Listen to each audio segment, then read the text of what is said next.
Hello, good morning, good afternoon, or good evening. Welcome to my channel, Gardening with Bumi. And in today's video, I'm just going to try and show you some of the crops that I've introduced into my garden. And also today, we're expecting a storm, a severe storm with 65 miles per hour wind with some giant size, like golf size, golf size hailstorm. So when you're planting, you have to put all those things, factor all of those things, and make sure you protect your garden, or else you're just going to have some tomatoes with the stems broken up because of the wind. So with that, but before I show you that, I wanted to let you see what I just introduced into my garden. I am so excited with this one, guys. I introduced some more crops to my garden: spinach, beets, and I'm going to try and plant some carrots. I am learning a lot of things. I'm still new to this because it's not even up to, well, it's been 5 years since I've been doing this now. But with that in mind, and also in today's video, I'm going to share with you some companion plants that you need to always have to plant with any either tomatoes or peppers and stuff like that. So now let me go ahead and show you what I just introduced into my garden. First of all, there are some crops that don't like the hot, humid temperature. It just affects their growth from growing well and producing what you want. So what I did this year was that on the north side of my house, there's actually it's shaded. When we moved into this house, the grass never grew on that end, and I was like, hey, wait a minute, I just thought I could grow some stuff there. So anyway, I'm going to show you guys what that is. So so I switch my camera around and so you can see it. All right, so going towards, this is the north side of my house. So the sun hits it, the east sun hits it a little bit in the morning, and then the west sun hits it just a little bit, not too much. So it's not actually directly in the heat. So what I did was that I put here some landscaping cloth, and then I put these pebbles, as you can see. I put these pebbles, about 2 bags of pebbles, and then I just flatten it out and then put some pavers all around it. It's something that you can actually also do if you can find the north side of your building. And so in this bed here, I bought some beets. I bought those from the nursery, and I'm also planting some. I planted some, and I already had this in this bucket. I actually had to recycle because what I had in this bucket was just not germinating, so I just took it out and put this one in. In this one here, I think I need to fill it up with some more soil. I have some spinach planted in here and some oregano, which is going to deter pests. Also here I have beets and spinach planted here with some oregano. And in the top bucket I have spinach and then chives planted here. Same thing here. And also here I had this is what is going to deter pests from my beets, and then onions also. So I'm really excited about this, guys, because I'm looking forward to my journey with planting spinach. I think like 2 years ago I planted spinach in my large raised bed, but it did produce, but not so much. And then when the sun came out, it just stunted the growth. And so that's the reason why I'm trying this experiment and see how that works. I'm sure it's going to work because this is the north side of my house, and then that's cool. All right, now moving on to the garden. Straight right ahead, what I did was that I knew I needed to build a trellis for my tomatoes. Next, I'm not sure if I'm going to be able to do that this year or maybe next year.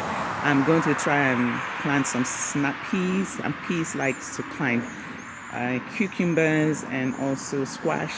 I just don't know where. I told my son I'm going to be planting all around the fence line. So there's no reason why you shouldn't have because it's enclosed, so no one's going to come here and bother me or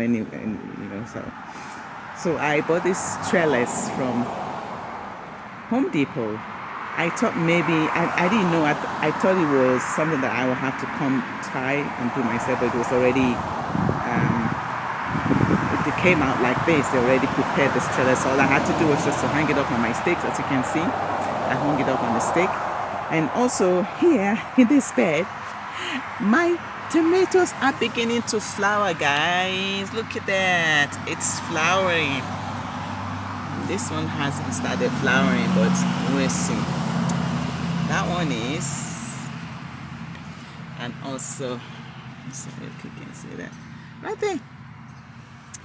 Right here in this bucket is a Japanese tomato, which when I did the research, it says that they're very resistant, tolerant, and heat resistant. So we're going to see. And I'm thinking this looks like it's going to be an indeterminate tomato. Indeterminate in the sense that it's just going to keep growing until when this frost sets in, it's going to keep producing. So it can go all the way up to 5 or 6 feet. So I am going to see how I'm going to do this and make it work. In these 3 containers here, this self-watering one, I put in some eggplants, but it didn't germinate. So I decided to go and buy some. I went ahead and bought this. I'll try if I can focus so that you can see it, guys. Alright, come on. It's called Little Fingers eggplants. So I just got 2 from the nursery, and one of them had 2 in it. So I just planted one in each of these 3 containers here. So that's cool. Now, before I move over to where I have my seeds for my vegetables from the greenhouse, let's talk about companion plants, guys. When you're planting tomatoes, if you don't want the aphids and all of those mites, mites, to eat up your tomato and ruin your crop and take over your garden, you need to plant companion plants, something that's going to deter those bugs, those pests. And one of them is dill, which is, no, not dill, chives. It looks like dill, but the leaves are much bigger. Chives, which is the perennial, so they come back every year. So my husband's, his colleague gave him this, and I just put it in last year, and they grew so nicely. You need to have marigold. It's doing something. I might have to buy some more. And here in this container is a lemon balm. It's called, let's see, lemon balm, and it's advisable to plant them in. Let me adjust this. You have to plant them inside a container because they're very invasive. They just take off the whole place, and you don't want that. This is oregano in the middle right here. Those are also good to deter pests. So, and then also basil. You need to make sure you have that. So the way I'm going to do this tomato is I'm just going to, once it starts growing, I'm just going to flip the leaves around the little these little strings, so that to force it to go up. All right.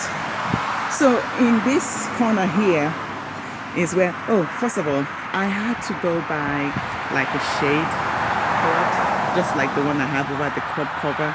So I'm going to use this to kind of protect my tomatoes from the storm that we're expecting later on this afternoon. I just want to quickly shoot this video before then, and I had to use some zip ties to tie them to the fence line, so that way to keep it from flying away, being blown away by the wind. So anyway, in here, I have all of my crops from the winter that was in the greenhouse here, including my let me see if I can just try and unzip so you can see what's going on here. Oh, awesome. I like this thing here because you're able to open it up, and so that's the This is my greyhound, cow horn.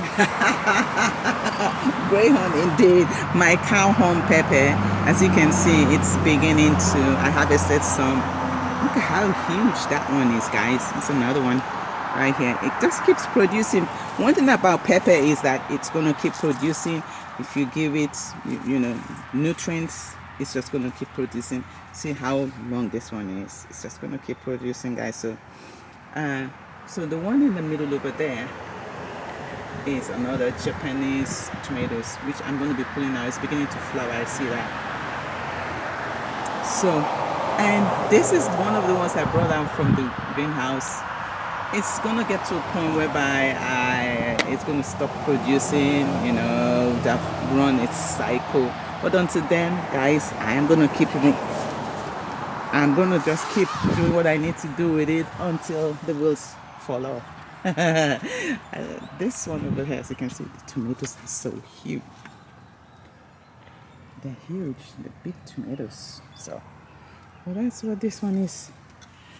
Never mind, it looks unkept because I'm getting ready to tie it down because I don't want anything flying around. So, okay, let's keep going. My potatoes has not started germinating, so we're going to wait for that.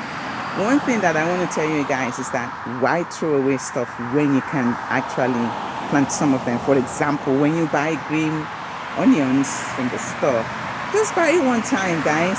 This is the green onion that we bought, and I was like, look, I'm not going to throw it away. I just put them in the pot, and it's growing, so you can have green onions and you have it all year round.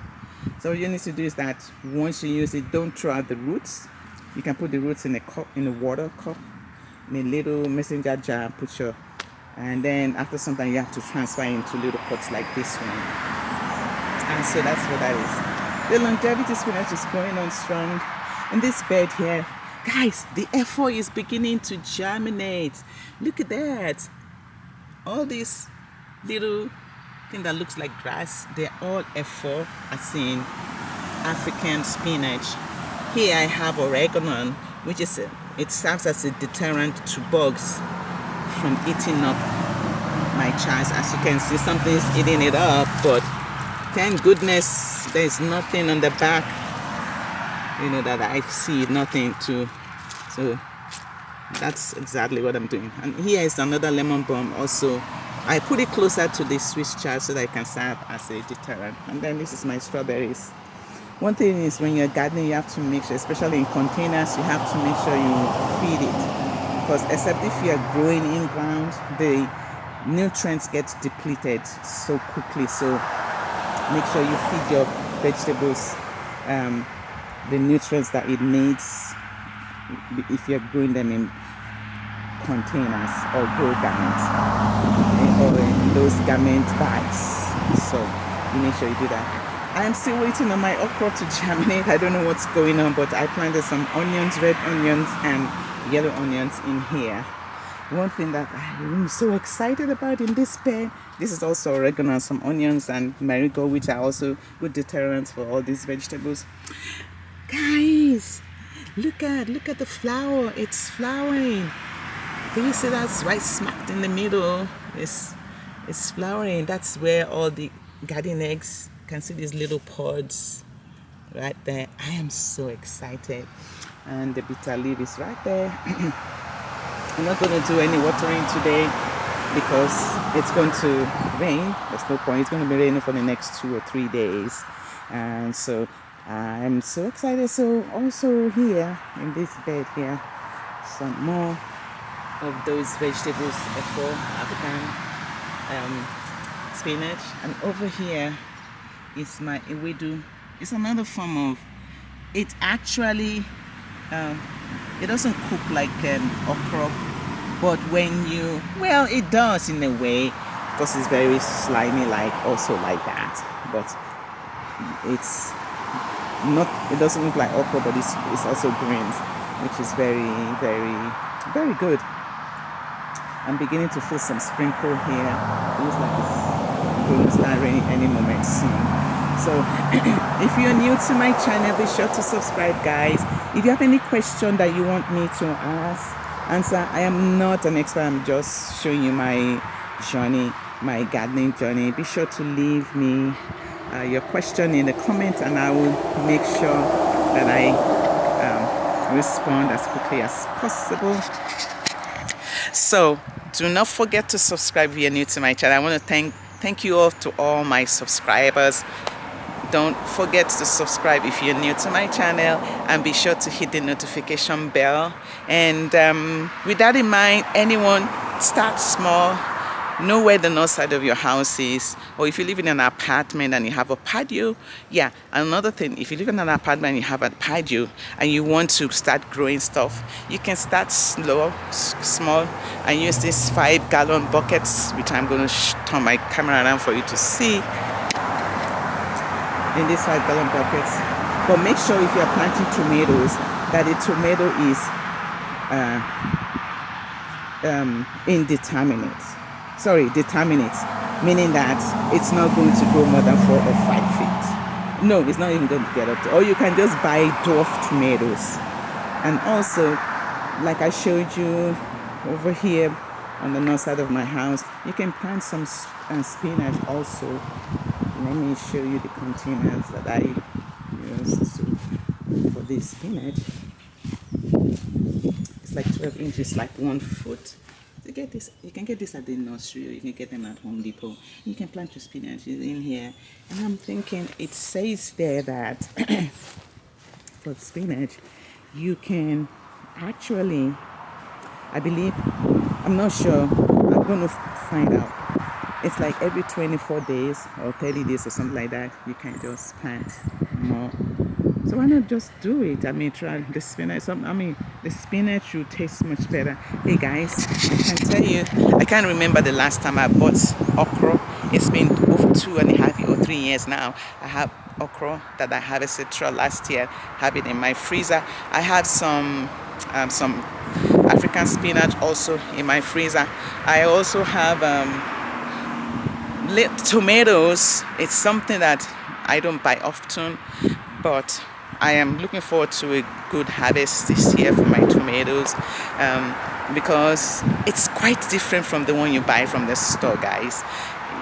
So if you can, there's no reason why we shouldn't grow tomatoes or even green onions. So we don't buy green onions because we have them, and I am able to put them in my greenhouse when winter comes around. So hey guys, like I've always been saying in my videos, make sure that you start small and then you can scale up.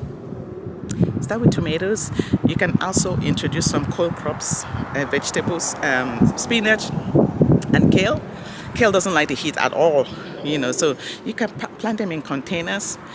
Brussels sprouts, but those ones, I had it 1 year, but I just didn't take care of it. So I'm going to be introducing more crops, and as I go on my journey in this crop, I'd like you to follow me along. And like I said, thank you to all my subscribers, and thank you for the ones that are going to be subscribing when they see my video today. And I hope that you guys have a wonderful day. And so until next time, when I show you the results, what happens after the storm. Oh guys, after the storm, guys, I want you to take care of yourself and and if you have any questions, let me know. I'll be happy to answer you as much as I know. Another thing, if you are interested in knowing the companion plants to plant with either tomatoes or peppers and stuff like that, just leave me a comment in the leave a question, and I will do my best to answer. So until next time, guys, take care of yourself, and I'll talk to you later. Thank you. Bye bye.